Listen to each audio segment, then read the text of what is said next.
Awesome. Okay, welcome. If you are a family member, I just prompted a poll. You can tell us where you're joining from or where your loved one is.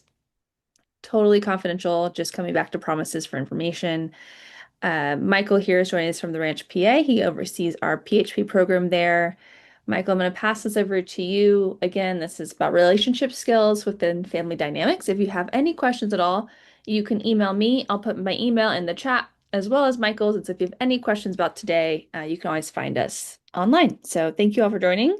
And Michael, I'll pass it over to you. All right, excellent. Thank you so much, Kelly.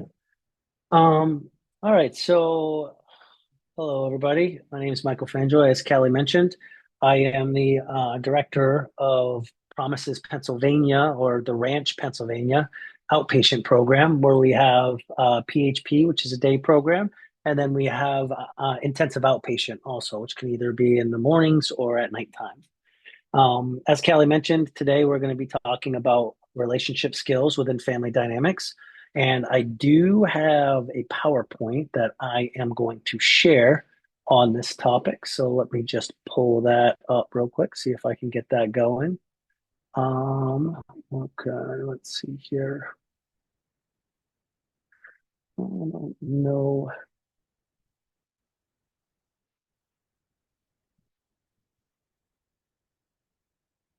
I'm sure it's not seeming to. I can't.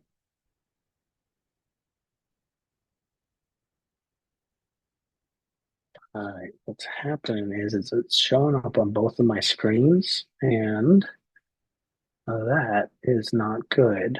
So I won't be able to do that. But what I'm going to do here is just going to show it this way. Sorry about that.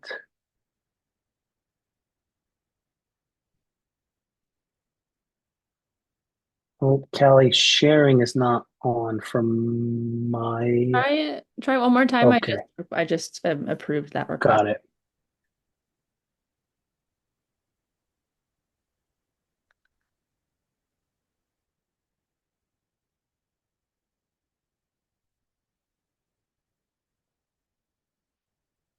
Okay, are you able to see my PowerPoint here? Yep.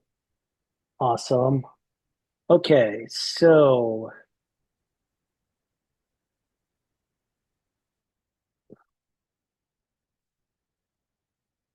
very good. So, relationship skills within family dynamics. So, a little bit about myself. I've been in the field for about 20 years. I've been working in all different areas of the field. And right now, I am a licensed professional counselor. I'm a clinically certified trauma professional, as well as advanced addictions counselor. And I have been meeting with clients and families for a long time. I love working with families. A lot of times, it's very important the family work that we do, and it definitely matters with the outcome of success for our clients. And so I think this is a very important topic for us to talk about here tonight. And so again, thank you so much for joining us. Sorry about it took me a few minutes to get everything situated, but here we are. All right, so I'll go to the next slide. Learning goals. So, learning goals for tonight.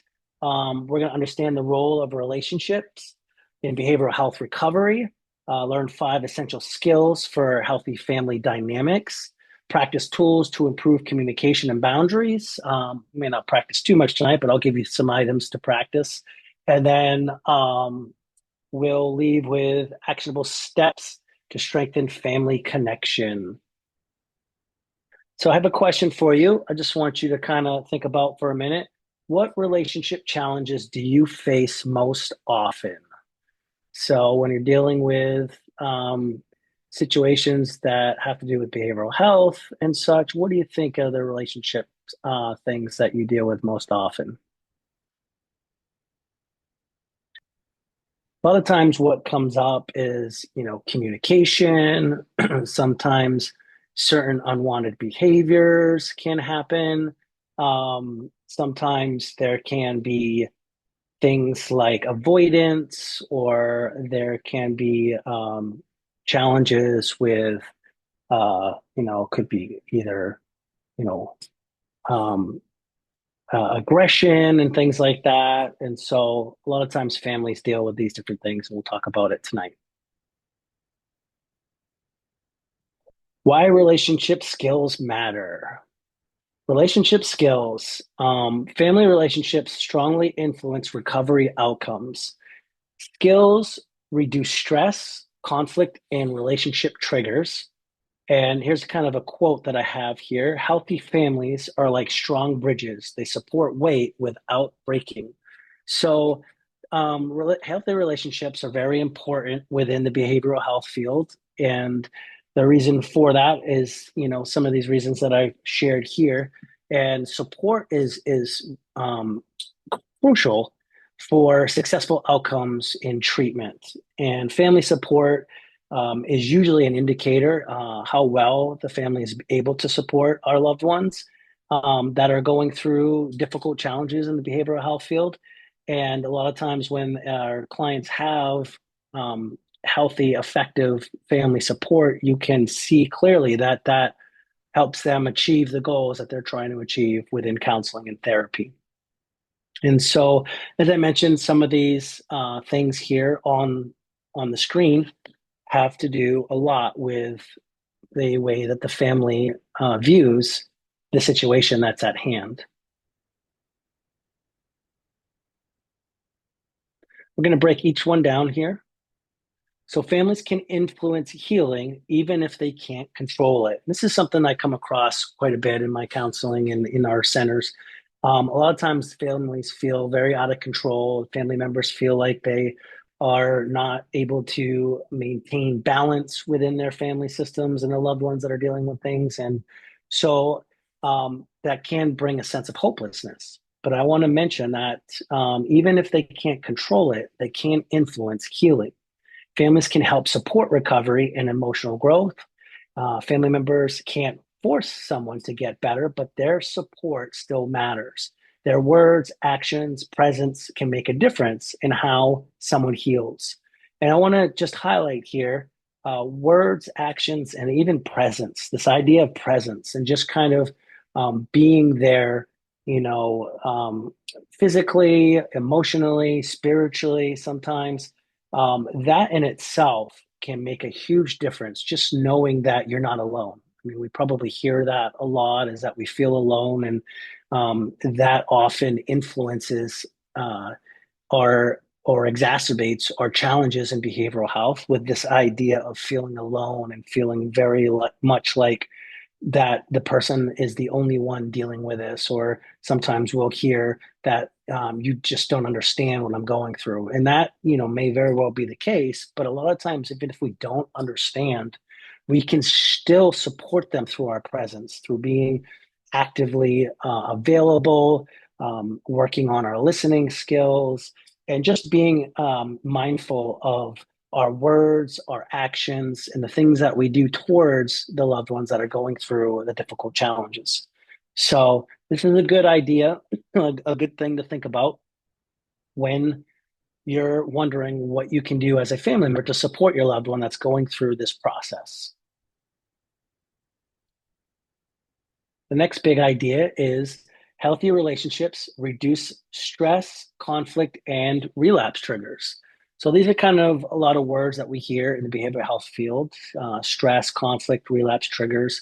And those are things that we want to look for. We want to look for cues when people are being activated in their stress response.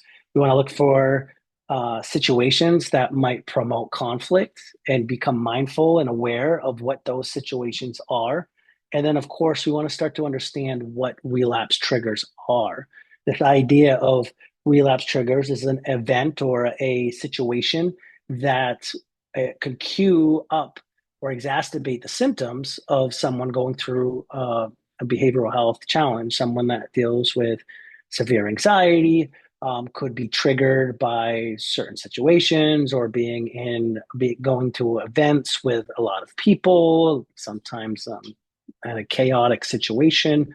That could be a relapse trigger for someone dealing with anxiety. Someone with major depressive disorder A relapse trigger could be isolation and or extended periods of isolation, not being around anyone, maybe not having someone check in on them, and those types of things. And then, of course, um, conflict or relapse triggers for SUD, substance use disorder, could be being around substances and things like that. A lot of times that generates a flood of ideas or a flood of thoughts that a person can go through and remember either feelings of the past that they want to have again that are associated with the substance of use or things like that. So we want to be mindful of that. Some things we want to think about is positive family interactions make life feel less stressful. I think we can all relate to that. I think anytime we have a positive interaction with people, we feel a lot better. We feel more energetic, more energized. We feel like we want to connect more or more connected to those around us and just life in general. So we want to try to promote positive family interactions. Ideally, we would like to minimize arguing and tension, especially during the time that a person is going through behavioral health treatment. And we want to support the person to stay on track, to stay focused. A lot of times in treatment, we develop a treatment plan. Not a lot of times, every time when we're working with clients, those of us that are therapists, we develop a treatment plan, which it really is a set of goals that kind of guides us in the direction that we will go when we are working to support someone to meet their behavioral health, their counseling goals. And so, as family members, you might not say, "Hey, what are your treatment plan goals?" That's kind of like counselor language. But you might say, "Hey, what are some of your goals that you're working towards, or what are the things that you're trying to achieve?" Either in counseling or in dealing with your anxiety or your depression or your substance use disorders. And a lot of times the clients can tell you, "Oh, here's a goal I'm working on. Here's something I'm working on." And then just make note of that and help the person stay on track when those goals, when challenges arise, you can remind them of some of those goals that they were working on. Those are the types of things that we do in therapy a lot of times is we bring them back to the remembrance of, okay, this is why we're doing this. This is why we're talking about this. This is why we're working on different skills that we implement and things like that.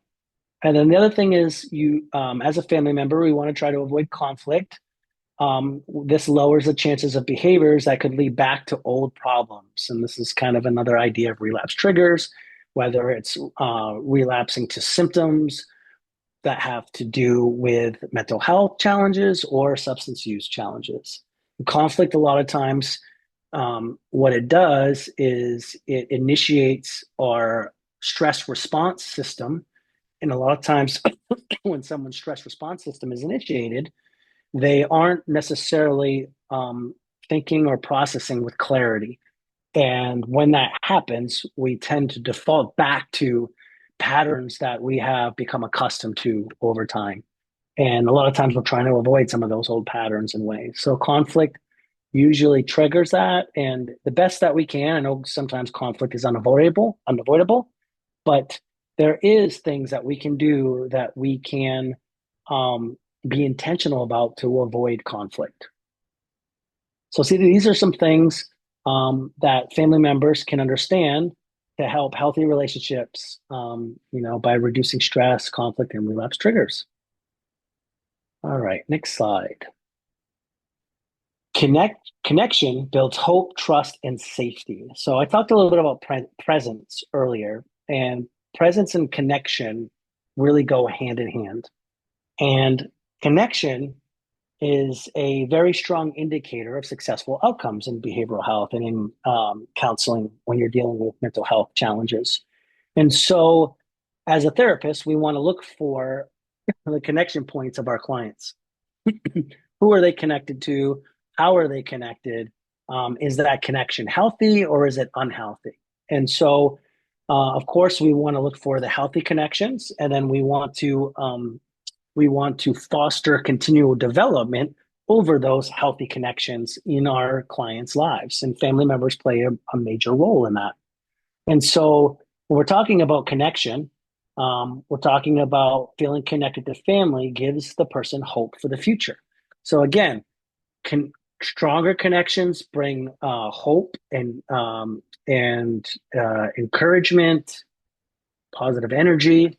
Disconnection does the opposite. When we are seeing that our loved ones are seemingly disconnected, either to the family members or they're isolating or they're just kind of avoiding and things like that, that is a good indicator that things may not be going too well underneath inside with the underlying challenges that the person is going through. So, things that we want to try to foster to help develop connection is trust and creating a safe environment and things like that. So, trust grows when family members are consistent, supportive, and understanding.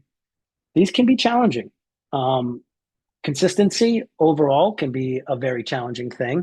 I know I struggle with consistency in some areas, especially when it has to do with my eating habits. And so, but I do understand that, just like healthy eating and exercise, it's not necessarily the new fad diet or this new exercise routine that I'm doing, but it's more so doing it over time. One small step consistently over time builds much stronger um, success than something that is sporadic and here and there. So we definitely want to try to do things that are maintainable, build or pay attention to certain points of connection, not necessarily try to go too much in at once, but make small steps towards the person and towards developing these healthy relationships, but really focusing on consistently over time as the person is going through what they're going through in their behavioral health treatment. And then the other thing is safety.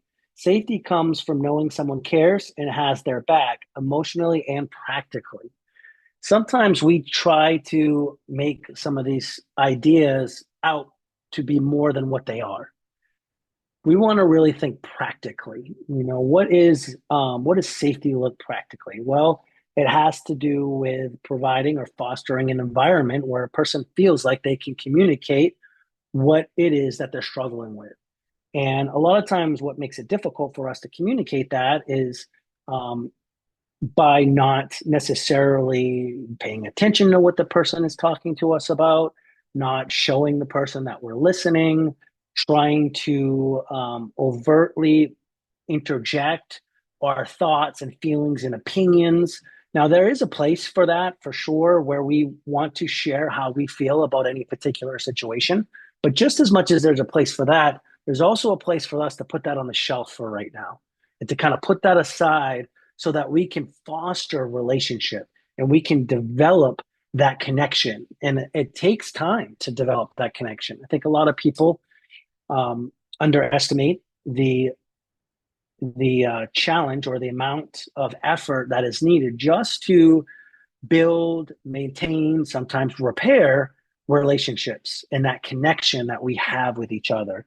And the way that's built a lot of times has nothing to do with the topic of focus.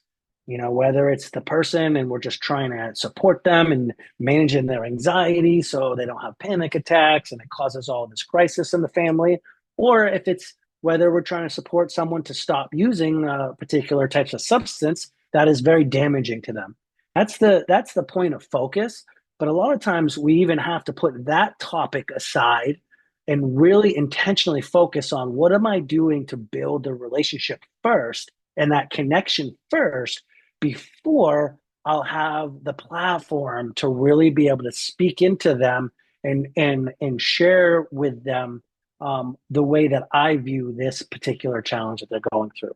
And that can be very challenging, especially when we feel like this is an immediate crisis. We have to address this and we have to address this now. And so that immediacy tends to lead us sometimes into overreacting and to being trying to do too much too soon with our loved ones. And so a lot of times we want to kind of slow that down, back that up a little bit so that we can focus more intentionally on how is just our relationship in general. What are some things I can do? Let's just say this issue didn't exist.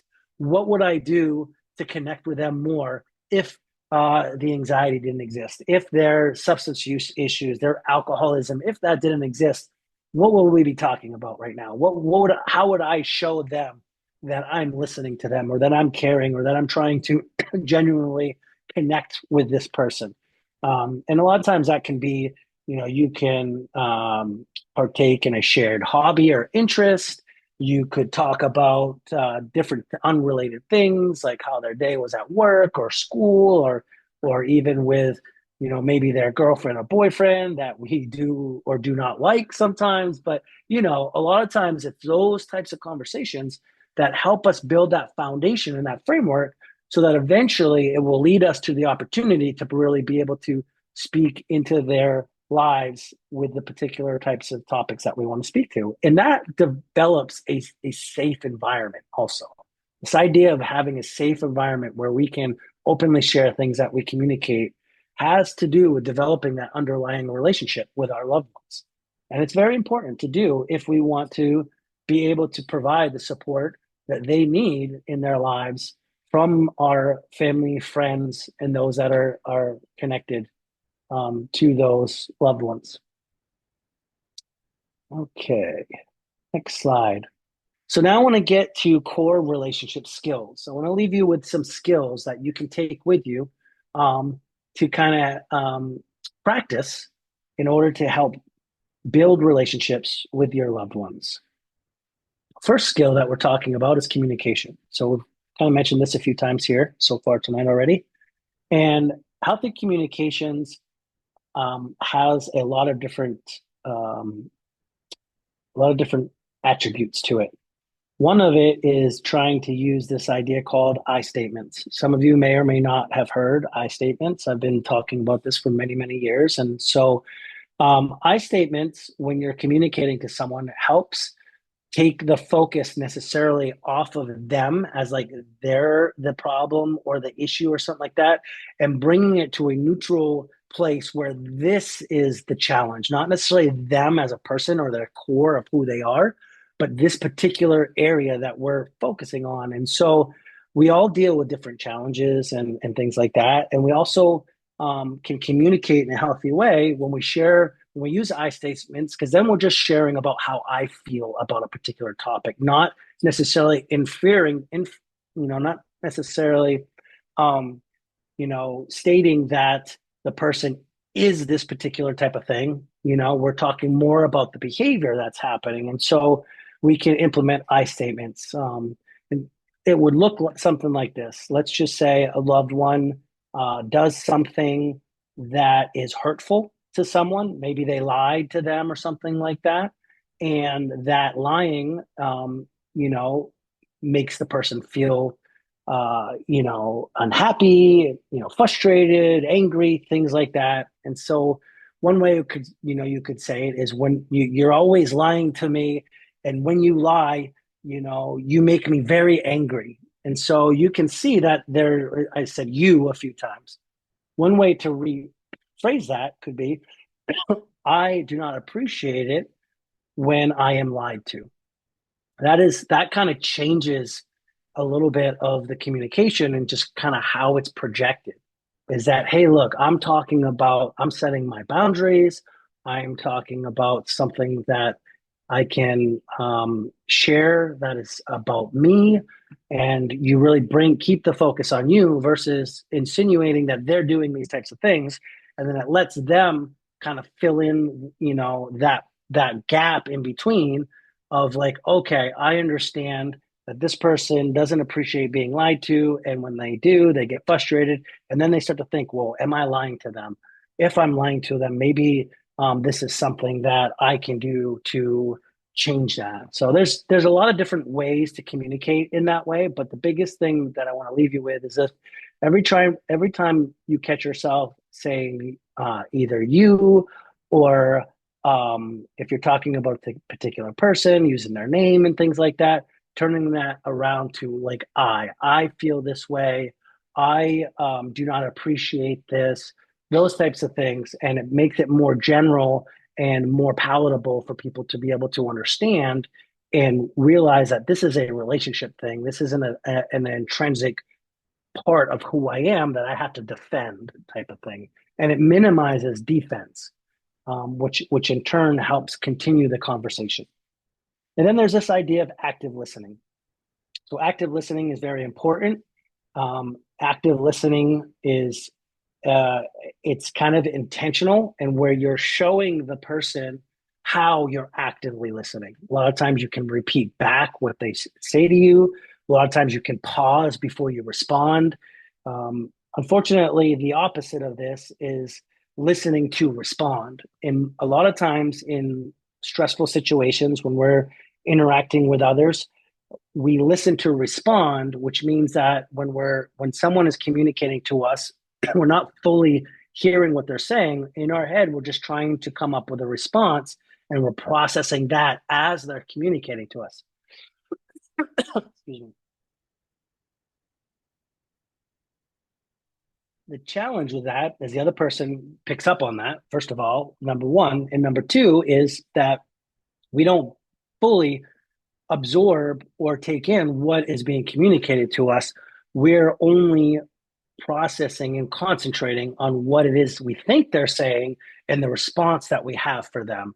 And so if you respond right after someone communicates to you, that's an indicator that you haven't applied active listening.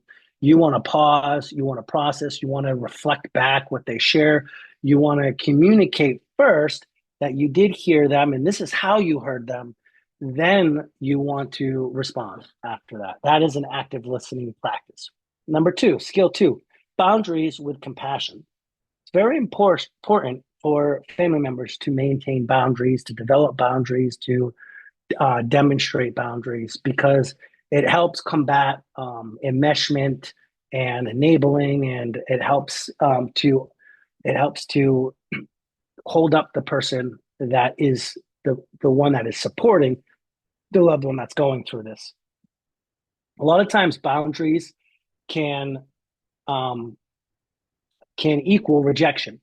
So, and that's why a lot of times family members and loved ones don't enforce boundaries because we feel like, well, if I put up this boundary, then they're going to be really mad at me. They're not going to come visit me. They're going to go do dot dot dot. And so we drop those down to kind of try to protect the person. But in reality, we really need to be able to maintain those boundaries so that we can allow the person to be able to heal in an adequate way on their own and to be able to figure that out. One idea is this idea of like self-soothing and to be able to self regulate too, especially with emotional regulation. That's one thing we talk about a lot at the Ranch PA. It's a part of dialectical behavioral therapy, and emotional regulation is a person developing within themselves the ability to regulate their own emotions, to be mindful of when these emotions are coming on,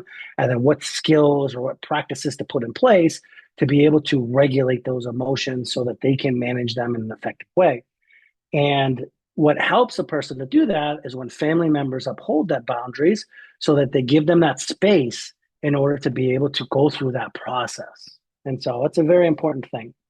Here's an example. I love you and I can't loan money, but I'll cook with you. And so that's kind of an idea to be able to, if we're seeing that we're constantly loaning someone money and they're not paying us back and they're not actually using the money for what they asked us for, those types of things, that's an indicator that maybe we need to set a boundary. Okay, I need to stop doing this and let me see if there's an alternate way that I can still show that I am supporting the person, but at the same time maintaining my boundary. And it can become very tricky at times, but that's how we can maintain boundaries with compassion.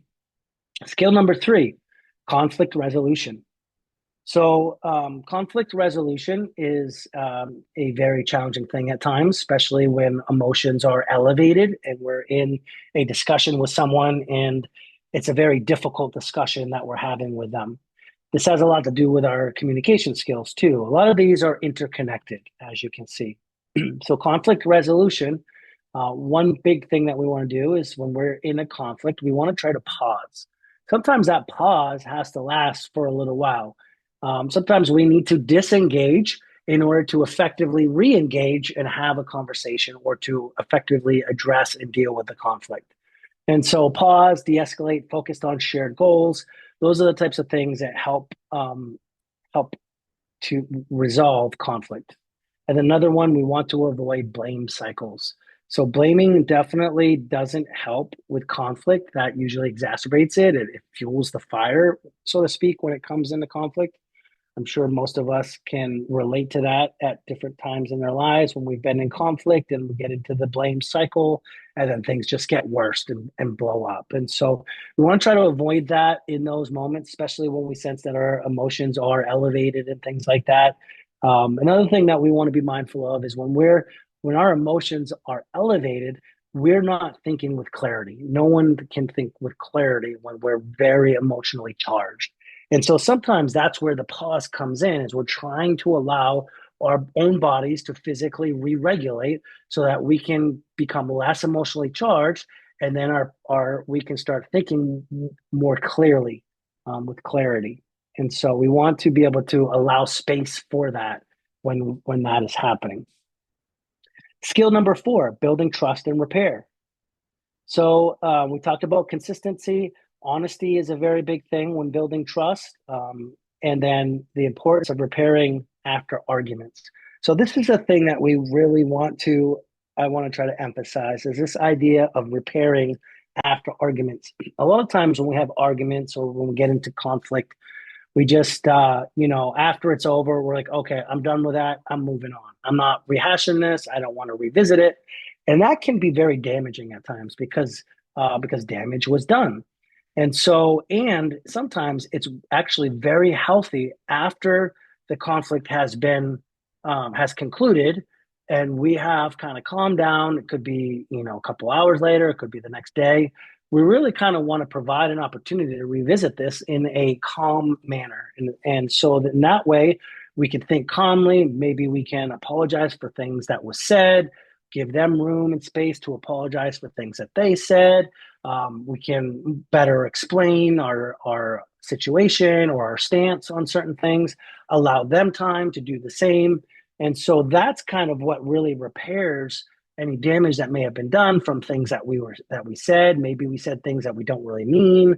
We should communicate that, and the more that we get in that pattern of kind of circling back around to be like, hey, look, I'm concerned about this, and this, but there were some things that I threw in there that really didn't have too much to do with this particular situation that we're talking about.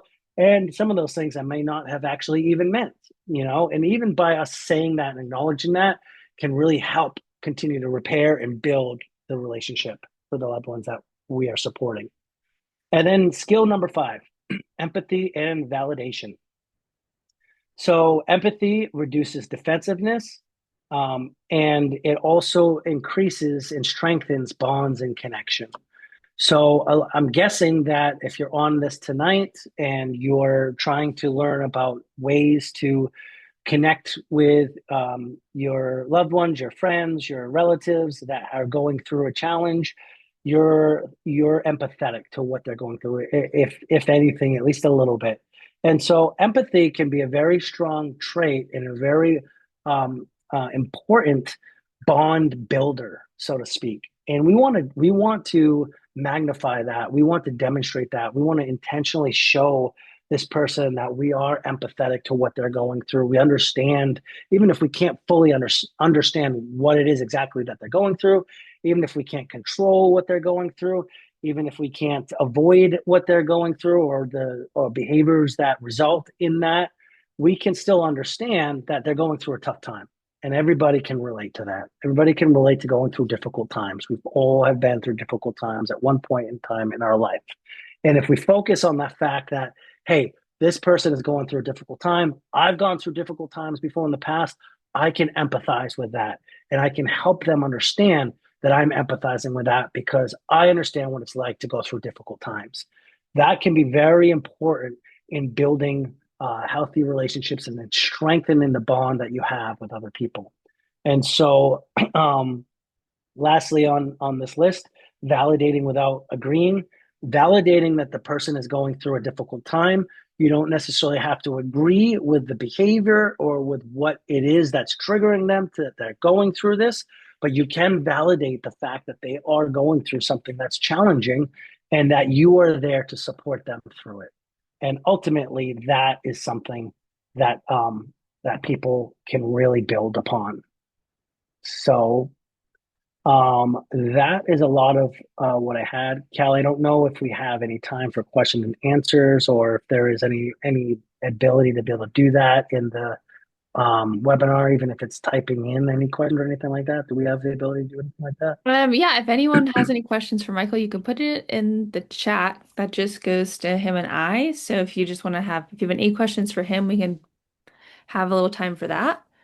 But no, I thought that was great. If anyone has any comments at all, you can just drop them in the chat to us. Um, I do have two more slides real quick that I'll go through, but I wanted to give a second for if there was any questions on some of those skills that we were talking about, or even the question in the beginning too about um, I'll put it up here. What relationship challenges that you face most often?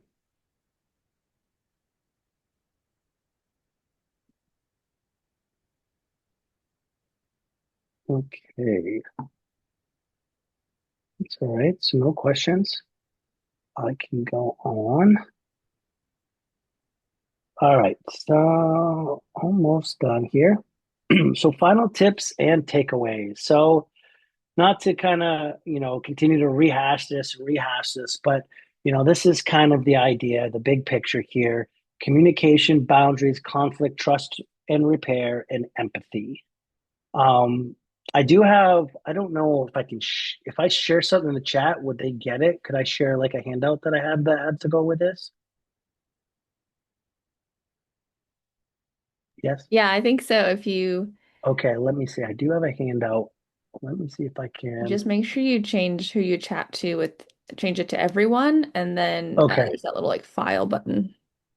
Yes, I have it right here. There it is. Everyone, do you want to hand this? I mean, it's just kind of, it helps you through like the I statements. There's a few questions that build upon this a little bit. And so I just wanted to share that with everybody. Yeah, and if you send it to me as well, I can make sure I send it out via email after this as well, and we'll link it if you're watching this and the recording, we can link it on YouTube as well. Okay. I think it's working. Yep. All right, perfect. And then there's a few resources here that I'll leave with you with. So, self care is relationship care. You can't pour from an empty cup. Rest, recharge, seek support groups like Al Anon, NAMI. Those are different types of support groups for family members. I have a couple emails, here for those support groups and helpline and things like that. And of course, as a therapist, if your loved ones are in counseling with us or with anybody, you can either ask them to either be a part of that counseling. Sometimes they'll want you involved. Feel free to ask questions, get support, guidance, those types of things from your family members, counselor or therapist too. And a lot of times we do family sessions too at our program in the outpatient. That's a big part of our program, usually once a week with the clients that go through our program, get a family session. And so we talk a lot about this stuff in more detail too during those family sessions, and we're able to use specific examples a little bit more on how to implement active listening skills, I statements, self-care, boundaries, all these types of things that are very helpful for family members. All righty. Well, thank you so much for joining us. That's all I have for tonight. Thanks, Michael. For anyone that has any questions, I put our information in the chat as well as that handout will go out to you via email. We're back next month. That webinar is October 14th. And you all enjoy the rest of your evening and we'll chat soon. Thanks, Michael. Thank you. We'll see you. Bye.